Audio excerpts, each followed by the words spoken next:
আমার সকল বন্ধুদের লাইভ চ্যানেলে স্বাগত জানিয়ে দিনটাকে শুরু করলাম। বন্ধুরা সবাই কেমন আছেন বলুন? সুপ্রভাত জানাই সকলকে। আজকে মেজবাবু আর বেটা গেছে দোকানে। দোকানে কিছু কাজ চলছে। চলুন টিফিনটা বানিয়ে নিয়ে তারপরে আমিও যাব দোকানে। রেডি হয়ে গেছি বন্ধুরা, খালি টিফিনটা বানানোর অপেক্ষায় আছে।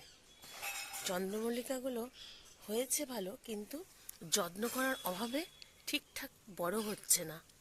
সেটা আমারই দোষ, কারণ আমার সময় নাই বলে ফুলগুলো ঠিক যত্ন পাচ্ছে না। চলুন টিফিনটা রেডি করে ফেলি। সকালে উঠে থেকে কম কাজ কি বন্ধুরা?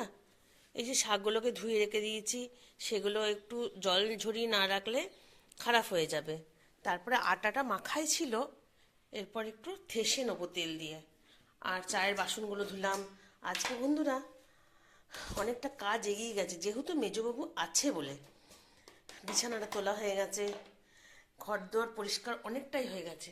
চলুন আটাটা থেসে নিয়ে একটু চিনির পুর ভরে পরোটা করে নিই। চলছে বন্ধুরা টিফিন বানানো, দেখা টিফিন বানানো চলছে। যেটা দেখা ঝটপট করে এরকম গোল গোল করে বেলে নিয়ে চলে যাই। বেলে নিয়ে চলে যাবো না, সেঁকবো অবশ্যই। দেখা আমাকে এরকম করে গোল গোল, আমাকে দেখা। আর হবে না, কমানো হবে। বন্ধুরা চলছে পরোটা করা। পরোটার মতন করবো না, একটু গোল গোল বেলে সেঁকে নিয়ে, হালকা সেঁকে নিয়ে চলে যাব। কারণ অনেকটা লেট হয়ে গেছে। দোকানে মেজবাবু একা রয়েছে তো, খদ্দের এলে আবার মিস্ত্রি কাজ করছে। চলুন জলদি করে নিই। বন্ধুরা চলে এসেছি দোকানে। দোকানে কাজ চলছে। এই যে বলতাম না, প্রায় দিন ইঁদুর কেটে দিচ্ছে, সব কেটে দিচ্ছে।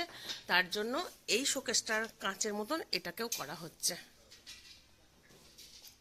দোকান চললে তো পুরো শোকেস করে ফেলতে পারি বন্ধুরা, কিন্তু দোকানই চলে না, তা কি করব।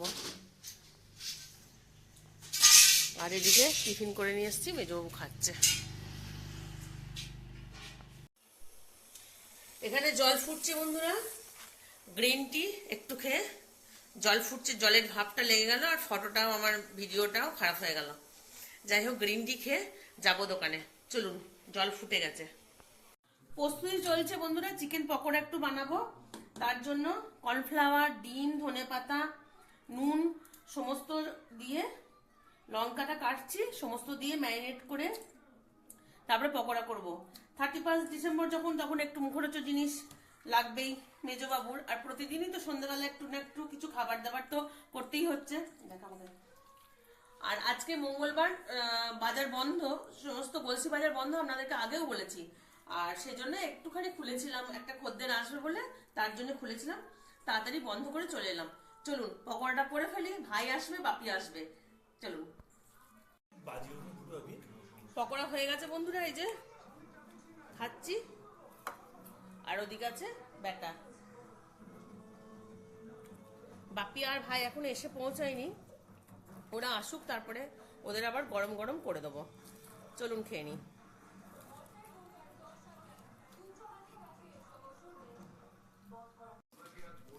আবার এক পোস্ত খাচ্ছি বন্ধুরা, গরম গরম। বাপি এসছে আর ভাই এখনো আসেনি, বাপিও খাচ্ছে। আর বাপির গায়ে এই যে চাদরটা দেখছেন, এটা ডিমাপুরি চাদর। আপনারা অনেকেই জানেন আশা করি, আমি যখন আসামে ছিলাম তখন এটা এনে দিয়েছিলাম। চলুন সবাই আনন্দ করে এনজয় করে খাওয়া দাওয়াটা সারি। বন্ধুরা রসুনটা ভাজা হয়ে গেছে লাল লাল করে, এরপরে দিয়ে দেবো পেঁয়াজটা। পেঁয়াজটা একটু ভাজা হয়ে যায়। ও, বলাই তো হয়নি যে খাসির মাংস এনেছে একটু, সেইটুকু করব। বেটা বললো রাত্রেবেলায় রুটিটা কি দিয়ে খাবো বাপি, তাহলে একটু মাংস নিয়ে আসে। একটুখানি নিয়ে এসছে। ওই পেঁয়াজ রসুনটা ভেজে আর ধনে জিরে একটু আদা বাটা দিয়ে নুন হলুদ দিয়ে, আর কিছু করব না। সেরকম দেখাবার মতন কিছু মাংস নয়। এরকম করে করে একটু সিমেতে বসিয়ে রেখে দেবো। এখন খেতে তো দেরি আছে, ততক্ষণ এটা ধিমে আছে হোক। চলুন পেঁয়াজটা ভালো করে ভেজে নিয়ে মাংসটা কষিয়ে নিই। বন্ধুরা মাংস হয়ে গেছে, তিনজন বসে পড়েছি। মাংস, 2 রকম মিষ্টি রুটি, এদিকে বেটা খাচ্ছে, এদিকে মেজবাবু খাচ্ছে। চলুন খাওয়া দাওয়া সেরে আপনাদের সঙ্গে শেষে আবার একটু কথা বলবো। তাহলে বন্ধুরা, 24 সাল শেষ হয়ে গেল। সারা বছরটা কেমন কাটলো বলুন আপনাদের। নতুন বছর ঢুকবে, আনন্দ করবেন, কিন্তু এই যে 24 সালটা চলে গেল, আমরা হয়তো আনন্দ করতে পারিনি খুব একটা, বা খুব একটা ভালো থাকিনি, কারণ অনেক সন্তান চলে গেছে, অনেক মনের মতো মানুষ চলে গেছে। অনেকে বলবেন হয়তো যে পাপ করেছে তাই এইভাবে মরতে হলো বা শাস্তি পেতে হলো, কিন্তু ঈশ্বর তো কাউকে দায়িত্ব দেননি যে তুমি ওকে শাস্তি দাও। সেটা ঈশ্বরের দায়িত্ব, কাকে কিভাবে রাখবে,